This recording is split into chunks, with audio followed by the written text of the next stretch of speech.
horror films, they have this way of getting under your skin, don't they? Sticking with you. Oh, absolutely. It's a genre that, people react so strongly to, love it or hate it. Exactly. And today, we're not just talking scares, but some of the really surprising stories behind the scares. The stuff happening off camera for some iconic films. Yeah, we've dug up some fascinating did you know style facts. We're going on a bit of a deep dive, really. A deep dive. I like that. Yeah, to sort of explore the clever tricks, the ingenuity that made these movies stick in our minds. It's like finding out the secret ingredient. Okay, let's get into it. Where do we start? How about a real game changer? Hitchcock's Psycho, 1960. Good one. That shower scene, I mean, everyone knows it. It's Yeah. still powerful. But the blood Right. wasn't exactly blood. That's right. Hard to believe, maybe, but they used chocolate syrup. Good old Bosco, apparently. Chocolate syrup. Why? Well, think about it. Psycho was shot in black and white. Real stage blood, back then especially, might have looked too thin, almost watery on film. All right. But chocolate syrup, it had that thickness, that dark, viscous look that just read perfectly as blood on black and white stock. Super convincing. That's actually brilliant. Huh. Such a simple, practical solution. It really is. It shows that resourcefulness they had. No fancy CGI, just clever thinking with everyday stuff. It definitely makes you appreciate the craft in a different way. Yeah. Knowing that visual punch came from the baking aisle, essentially. Exactly. It highlights how limitations can sometimes force creativity, right?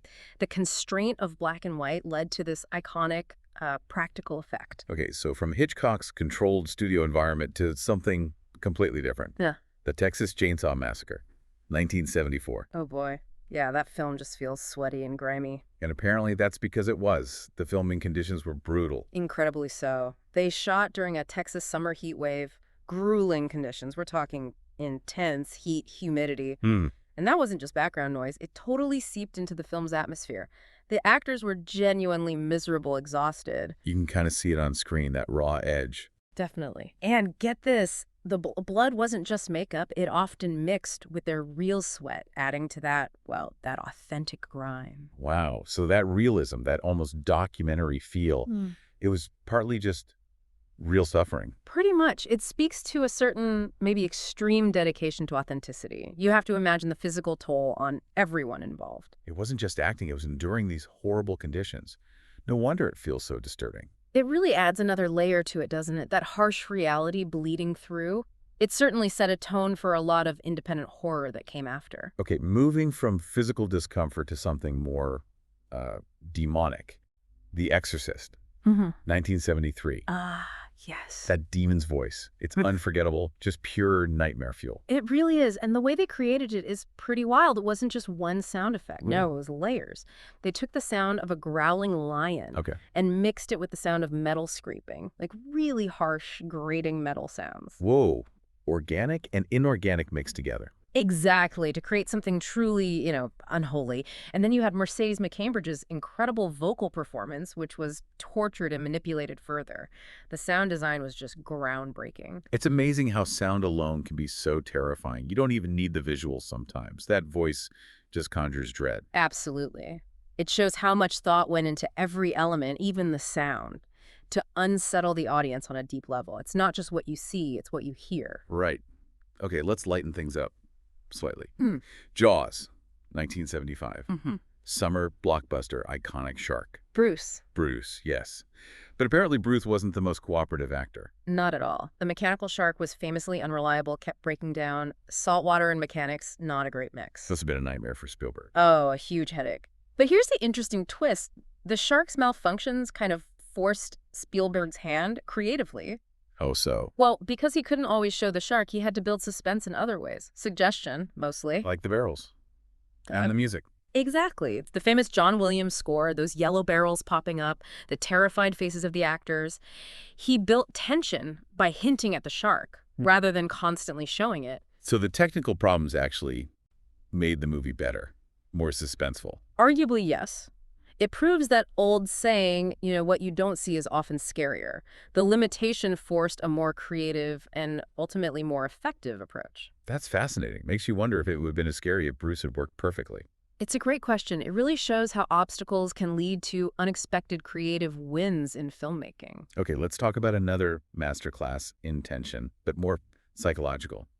The Shining, Yeah. 1980, Kubrick. They overlook hotel. That hotel itself feels like a character, a malevolent one. And apparently that was very intentional in the design. Absolutely. Kubrick and his production designer, Roy Walker, they deliberately designed the hotel set to be disorienting, psychologically unsettling. How did they do that? Things like impossible architecture, hallways that seem to lead nowhere, windows in places they couldn't logically be, rooms with layouts that subtly shift or don't make sense spatially. Wow, so they built the confusion right into the walls. Pretty much. It was all meant to subtly mess with the audience, make you feel lost and uneasy, just like Jack Torrance.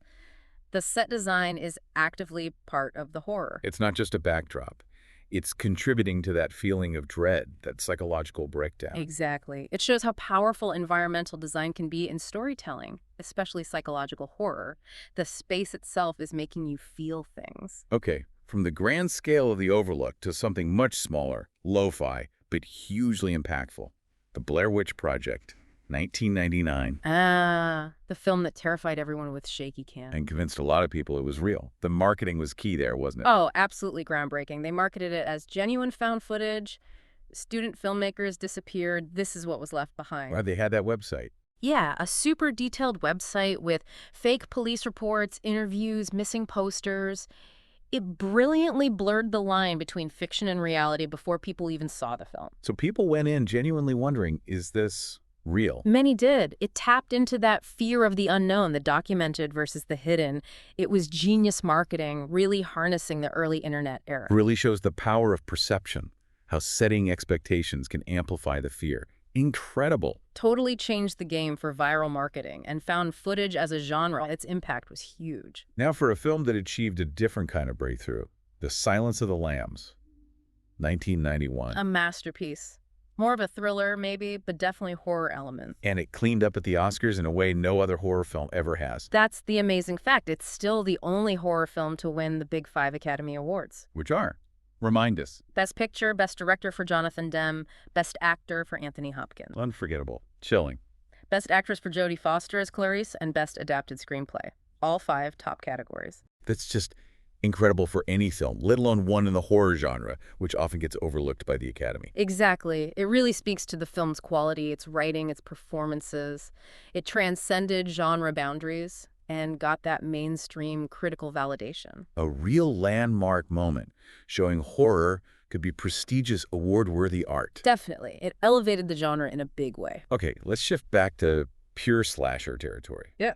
Halloween, 1978. Michael Myers. That mask. So iconic, so blank, so terrifying. And its origin is surprisingly humble, right? Extremely humble. It was just a cheap William Shatner mask they bought at a costume shop, like Captain Kirk. No way, Shatner. Yep. Cost them maybe $2. Then the crew messed with it, widened the eye holes, painted it that stark white. That's what gave it that eerie, vacant look. And Nick Castle was the man behind the mask for a lot of it. That's right. He gave it that specific, deliberate movement. It's amazing how something so ordinary, a cheap licensed mask, became this symbol of pure evil through creative alteration. It really is. Shows you don't need a huge budget for iconic design, just vision. It's pure, low-budget ingenuity. Absolutely. Now, speaking of iconic moments, Alien, 1979, Ridley Scott. Groundbreaking sci-fi horror, and one scene in particular. Oh, I think we know which one. The death scene. The chest burster. Legendary, visceral, shocking even now, and the secret behind its impact is pretty cool. Tell us. They filmed it in one take, and crucially, most of the actors weren't told exactly what was going to happen. They knew something bad was coming, but not that. Wait, so their reactions? Their shock, their horror, Veronica Cartwright's scream when the blood hits her, largely genuine. They were reacting in real time to this horrifying effect erupting in front of them. Oh my God. That explains why it looks so utterly real. It was real surprise. Exactly. Risky filmmaking maybe, not telling your actors everything, but boy did it pay off. Capturing that raw, authentic terror. Wow. That just adds another layer of intensity to an already intense scene. The power of genuine reactions. Makes it unforgettable, doesn't it? Definitely. Okay, back to The Shining for one more quick fact. That famous line. Here's Johnny. Yes, as Jack Nicholson chops through the door. Turns out that wasn't in the script. Nope. Totally improvised by Nicholson on the spot. Really? Where'd it come from? He apparently lifted it from Ed McMahon's introduction for Johnny Carson on The Tonight Show. Just threw it in there during the take. That's kind of darkly hilarious, actually. Yeah. Bringing that familiar TV intro into this moment of absolute terror. It's perfect, isn't it? That little touch of unhinged normality makes it even creepier. And it became instantly iconic. Another example of spontaneous creativity becoming legendary. Amazing. Shows the magic that can happen with the right actor, the right director, giving them space to play. Okay, let's talk about another iconic villain, Freddy Krueger. A Nightmare on Elm Street. Wes Craven's boogeyman of dreams. Taps into such a primal fear, being attacked in your sleep. And his origin has some disturbing real-world roots. Yeah, this one's quite unsettling. Wes Craven was inspired by actual news articles he read in the LA Times. About what? About a series of mysterious deaths among Southeast Asian refugees, mostly Hmong people, who had fled trauma in their home countries. Oh, wow. These people, often young men, were reporting terrifying nightmares and then dying suddenly in their sleep. No clear medical cause. It was sometimes called Asian Death Syndrome, or SUNDs. That's horrifying. Yeah. So Freddy Krueger, this fantastical monster, was born from real tragedy and fear. In part, yes. Craven took that core idea, dying from fear in your dreams, and built his supernatural villain around it. It connects the fantasy horror to some very real, deep-seated anxieties. It definitely makes Freddy feel even more disturbing on some level, knowing that connection. It shows how real-world events and fears often filter into horror, even the really fantastical stuff. It grounds it in something tangible. Okay, almost there. Penultimate fact. Back to Halloween again, but this time, the music. The theme, dun dun dun dun, instantly recognizable. So simple, yet so effective. And the story behind it is pretty neat, too. Yeah, John Carpenter, the director, also composed the score, and that main theme, he reportedly knocked it out very quickly, like in a few minutes. Just like that, on a piano. Pretty much. A simple 54-time signature piano riff. Minimalist, but incredibly atmospheric and menacing. Yeah. It is the sound of Michael Myers approaching. It really proves that complexity isn't always needed, right? Simplicity can be incredibly powerful, especially in music. Absolutely. It's become one of the most iconic horror themes ever, all from that simple, quickly composed riff, a defining element of the film's dread. Okay, final fact. Let's jump to 2002, The Ring. That creepy videotape. Oh, that tape, full of bizarre, nightmarish imagery. How do they make it look so wrong?